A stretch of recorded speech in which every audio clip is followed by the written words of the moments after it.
Hello guys, good morning. সবাই কেমন আছো, কি করছো? তো আজকের ভিডিওতে আমি দেখাবো আমি সকাল থেকে কি করি, মানে শুধু সকালটা। দেখো, আমি প্রথমে ঝাড় দিয়ে দিলাম, তারপরে এবার ঘর মুছছি, ঠিক আছে? তোমাদের সাথে শেয়ার করছি। তো আমি ঘরটা মুছে নিই, তারপরে আসছি, ঠিক আছে? আমি প্রথমে সকালে উঠে বাসি জামা কাপড় ছেড়ে ঝাঁটপাট দিই, তারপর ঘরটা মুছে নিই, ঠিক আছে? তো তোমাদেরকে আমি এবার টাটা করে দিচ্ছি, তারপরের কাজটা নিয়ে আসছি, ঠিক আছে? এরপর আমি তরকারি করব। তো আলু কাটতে বসেছি, ঠিক আছে? এঁচোড়ের তরকারি করব, টিফিন বানাবো। তো আমি আলুটা কাটছি আর তোমাদেরকে দেখে দেখে হাসছি, আলুটা দেখাচ্ছি। দেখো, আলু কাটা হয়ে গেছে।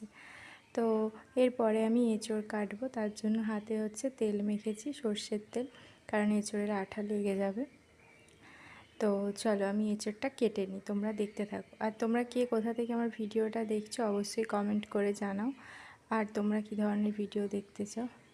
তো আমি তরকারি বসিয়ে দিয়েছি, বসিয়ে দিয়ে দেখো রান্নাঘরে ছিলাম, গ্যাস জ্বলছিল, পাখা চালাতে পারিনি, পুরো ঘেমে অবস্থা শেষ।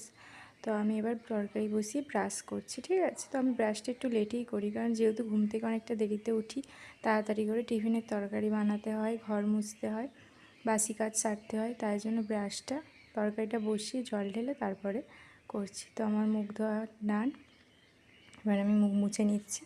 তো এর পরের কাজ হলো আমার বিছানা তোলা। চলো তোমাদের সাথে টুকুস করে আমার বিছানাটা শেয়ার করি, এই বিছানাটা গুছিয়ে নিই। তো বিছানার এই অবস্থা। চলো 2 মিনিটে আমি বিছানা গোছানো ডান, দেখেছো? আর বিছানা একদম টান টান করে পরিষ্কার করা হয়ে গেছে। তো চলো এবার রান্নাঘরে, এবার আমার এঁচোড়ের তরকারিটা তোমাদের সাথে শেয়ার করলাম। Bye bye.